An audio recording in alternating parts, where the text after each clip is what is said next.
Hey guys, welcome to my channel. This is Scales of the Soul. I just got done with a collective reading about quantum manifestation, and I just feel really called to hop on here and do a live to tap into that a little bit more.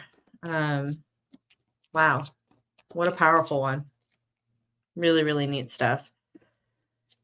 So let's get into it. Let's see what else the collective needs to hear about this.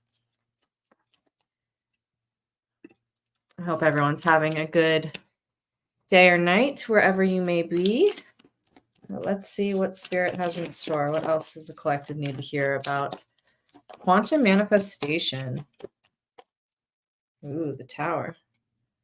That seems appropriate. The diminishing of old limiting beliefs, old paradigms, knowing how powerful you are as a being.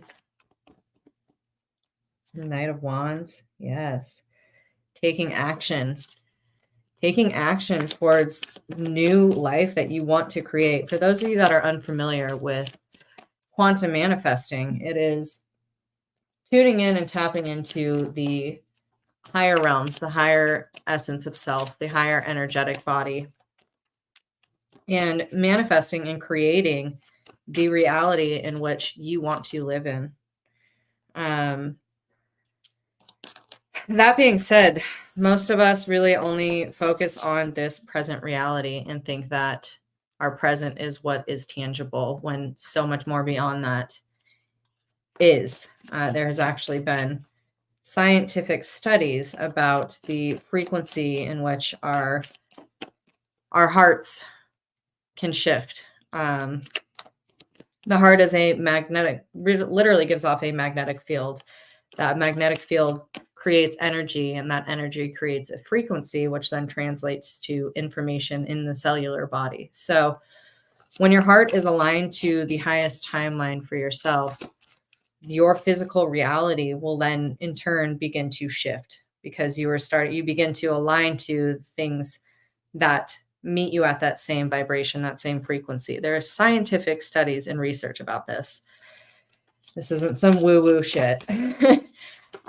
So quantum manifesting is quite literally the ability to tap in and harness those energies from the unseen, the higher realms, the fifth dimensional plane. We believe that, like I said, that this reality is all that there is, but it's not. There's so much beyond ourselves. We just have to take the time to strengthen that muscle and that connection that we do have to the spiritual realm, to our higher team. Yeah, so for some of you, like, this Tower moment is actually happening where you had to break old paradigms, break old limiting self-beliefs. You have to break an old personality in order to recreate a new one into this next level in which you want to be. We got the Four of Swords. This came out in the last reading, which I haven't posted yet, but I will after this. This is connecting to your heart space. I was talking a lot about the red thread of fate with it. For those of you that aren't familiar with the red thread of fate, we have several spiritual cords or ties to other soul bodies in which we chose to contractually come to this physical plane with in order to learn lessons and heighten and evolve within ourselves. This one in particular is really interesting, though, because it's directly connected to her heart. So opening that heart space, creating the life in which your heart actually sings and feels alive in. What else do we have, Spirit?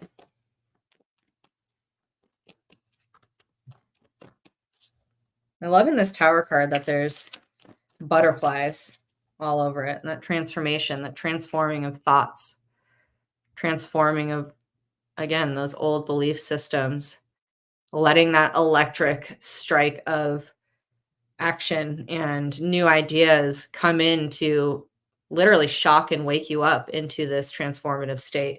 You have to leave behind the old personality and what you've been stricken and restricted to, and what you've believed that you had to be. You don't have to be anything other than who you are authentically. showing up as that. And we shift and change. That's the whole point of this human experience, is to evolve, to change, to connect to a timeline in which resonates with yourself. Let's see, what else do we have, Spirit?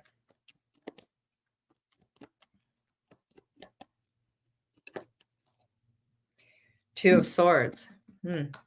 Yeah. Again, it's like not walking through life blinded, not allowing any sort of illusion to puppetry, like to puppet you into believing that you have to be one way or another. You are a free soul, a free spirit. You can choose how you choose to show up in this world, making that decision to break the old chains, to break the old threads, and create a higher timeline for yourself.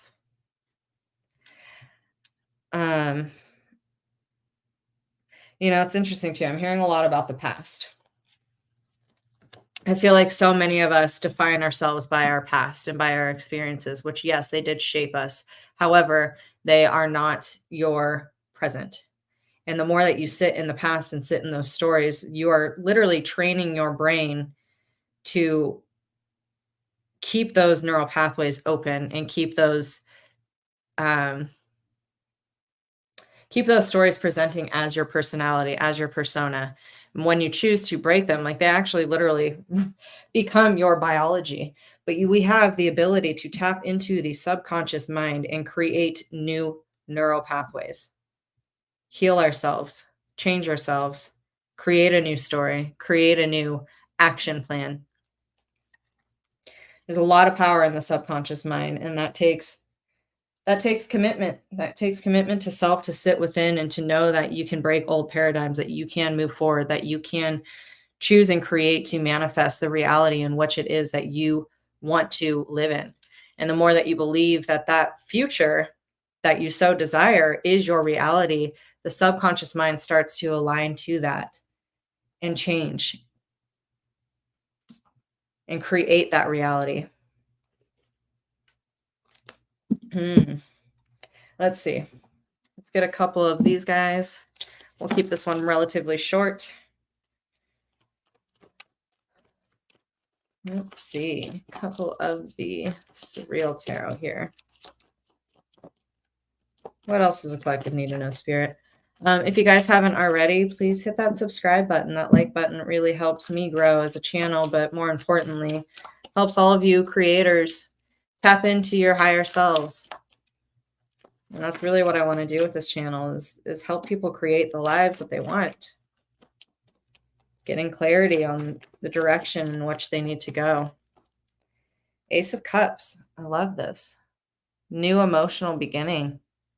New choices. Learning to attach emotion to higher frequencies, to higher vibrations, to a higher form of self, the most pure form of love. Choosing to go that way. We have the Chariot, forward motion. Moving forward with these ideals, knowing that maybe the pictures that you've painted in the past, or actually more so in the future, the pictures that you painted aren't untangible. They are fully in your grasp. Move forward. Move forward with that train. It's an unstoppable force once you start to visualize and believe this reality to be as it is. Your reality will level up to meet you. So, in doing so, the more you have that forward perpetual motion, the more you're giving like an inertia to move forward. What do we have? King of Cups.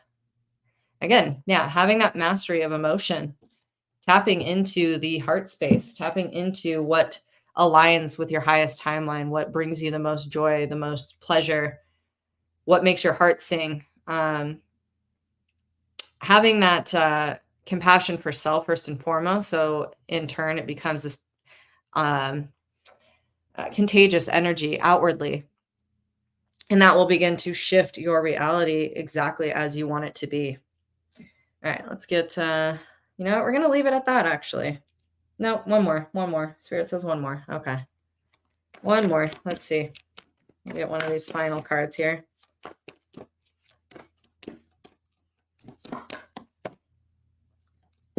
22.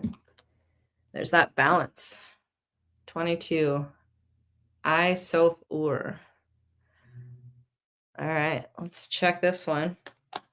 22. 2 is the number of duality. It's the balance. It's balancing the egoic mind out with the higher realms, the connection to the divine. It's funny, I picked 21, which is with Seraph on the last reading. So let's see. This is, again, it's like forward motion. It's the ascending numbers, ascending to a higher realm.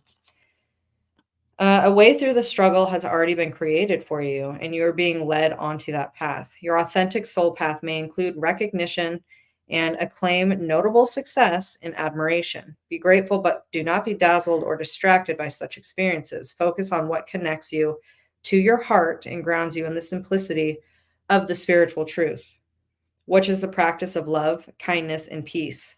This will allow for successful progress in the material world without disturbing the sanctity of your soul. Yeah, like I said, it's the alignment of the heart space to the higher realms. Yeah, taking that soul magic, that connection to the divine, and applying it in this physical reality, not limiting yourself to believe that what you perceive here in this realm is all that exists, because it's not. The fifth dimension is so powerful. So doing your meditations to connect to the higher self, to remove blockages and to evolve is so important. So begin each morning in a meditation and focus on the future that you do want. All right, guys, I'm going to leave this here. Thank you for showing up. I will see you on the next one. Take care.